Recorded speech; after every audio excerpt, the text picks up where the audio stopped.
31 डिसेंबरचे रात्री जो घटना घडली होती त्याच्यामध्ये तत्काल पोलीस विभागांनी आणि सगळे जो गावाचे जो लोक आहेत ते सगळे येऊन म्हणजे अर्धा तासाच्या आतमध्ये सगळे गोष्टीला कंट्रोलमध्ये आणण्याचा प्रयत्न केला होता। त्याच्यानंतर एक प्रिव्हेंटिव्ह ॲक्शन म्हणून एक 163 BNSS कायदा अंतर्गत लागू करण्यात आला होता। त्याच्यामध्ये फक्त जो मास गॅदरिंग आहे त्याच्यावर आपण प्रतिबंध लावला होता।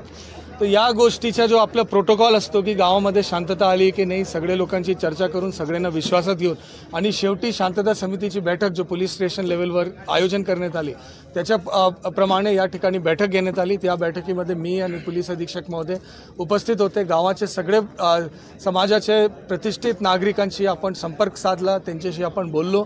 गावामध्ये एक अत्यंत आता शांतीचं वातावरण आहे।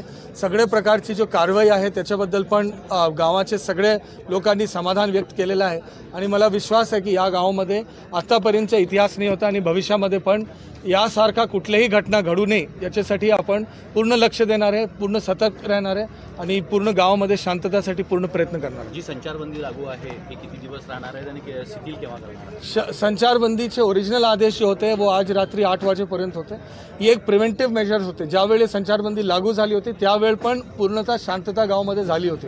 त्याच्यानंतर एक प्रिव्हेंटिव्ह मेजर म्हणून जो स्टँडर्ड ऑपरेटिंग प्रोसिजर आहे त्या अनुषंगाने संचारबंदी असेल या मास गॅदरिंगवर आपण फक्त निर्बंध आणला होता। त्या गोष्टी आपण या ठिकाणी लावला। पोलीसची व्यापक बंदोबस्त त्या ठिकाणी ठेवली। गावामध्ये सगळ्यांना विश्वासात घेण्याचं काम या कालावधीमध्ये केलं।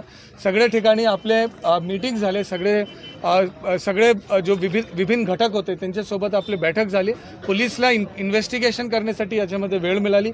पोलीसने विभिन्न प्रकारचे जो गुन्हा दाखल करणं असेल त्याच्यामध्ये चौकशी करणं असेल, एव्हिडन्स गॅदरिंगचा विषय असेल आणि पुढच्या जो काही कारवाई आहे त्यांच्या नियमानुसार आणि त्यांच्या प्रक्रियेनुसार त्यांनी केलं। आणि या सगळ्या गोष्टी झाल्यानंतर आता संध्याकाळी शांतता समितीची बैठक झाली।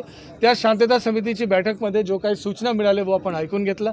त्यांच्या सगळ्यांमध्ये एक प्रकारचे समन्वय साधून दिला आणि गावामध्ये पूर्णतः शांतता आहे। आपण स्वतः या ठिकाणी फिरत आहे मागचे 2 दिवसपासून आणि त्या शांतताप्रमाणे आपण प्रयत्न करतोय की म्हणजे आज 8 वाजेपासून सगळे निर्बंध आपण उचलतोय आणि आपण पूर्ण सतर्कतामध्ये आहे, परंतु कुठल्याही प्रकारची या ठिकाणी प्रिव्हेंटिव्ह ॲक्शनची गरज नाही आहे। पालदी पोलीस आउटपोस्टमध्ये शांतता कमिटी मीटिंग घेण्यात आलेलं आहे। शांतता कमिटीमध्ये कलेक्टर, मी आणि सर्व डिपार्टमेंटचे अधिकारी, लोकप्रतिनिधी आणि सर्व समाजाचे लोक उपस्थित झालं आणि विशेषतः जे 31 डिसेंबर रोजी रात्री घडलेल्या विषयावर पूर्णतः चर्चा झालेली आहे आणि चर्चेमध्ये काही लोकांनी काही गोष्टी उपस्थित केलेल्या आहे। खास करून म्हणजे इथं अतिक्रमण आहे आणि किंवा जे समाजकंटक जे ही गुन्हा घडून आणलेला आहे अशा गोष्टीवर आम्ही चर्चा केलेलं आहे आणि जे अतिक्रमण काढण्यासाठी पोलीस बंदोबस्त आम्ही देणार आहे असं मी आश्वासन केलं आणि जे गुन्हा घडले होते त्या गुन्हा संपूर्ण विषयावर 2 FIR दाखल केलं। एक जे मेन जे FIR आहे ज्याच्यामध्ये जालपूल झाले होते त्या गुन्ह्यामध्ये ते दिवशी आम्ही 7 आरोपींना अटक केले होते आणि अजूनही म्हणजे CCTV फुटेज म्हणजे जे लोकल दुकानदारांकडनं CCTV फुटेज आणि इन्व्हेस्टिगेशन देखील केलं आणि अजूनही एक 8 लोकांना आम्ही त्यांचं नाव वगैरे माहिती पडलेलं आहे।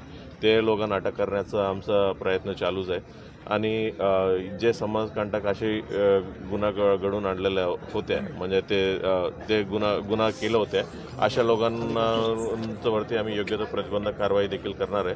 अशा लोकांना आम्ही आश्वासन दिलेलं आहे आणि सर्वत्र आजच्या परिस्थितीमध्ये पूर्ण पालदी टाऊनमध्ये पूर्ण शांतता आहे आणि शांतता असल्यामुळे आता जे काही पोलीस बंदोबस्त आहे मिनिमम बंदोबस्त येऊन म्हणजे बाकी जे ॲडिशनल बंदोबस्त होते ती आम्ही उद्या सकाळपासून काढणार आहे। जनतेला काय आवाहन करणार आहे आपण सोशल मीडियाच्या माध्यमातून? जनतेला मी हीच आवाहन करतो म्हणजे जर या असे गुन्हा जे कोणी केलेले आहे त्याच्यावरती गुन्हा दाखल केला आम्ही अटकेचं देखील आम्ही कारवाई करण्यात आलेलं आहे। म्हणून म्हणजे जर कोणताही व्हिडिओ असेल किंवा ऑडिओ असतील अशा कोणी म्हणजे फॉरवर्ड करू नये जेणेकरून म्हणजे एरियामध्ये शांतता डिस्टर्ब होईल अशा कोणत्याही गोष्टी कोणी करू नये आणि आम्ही सर्व आमची जबाबदारी आहे सर्व व्यवस्थितपणे आम्ही करत आहे।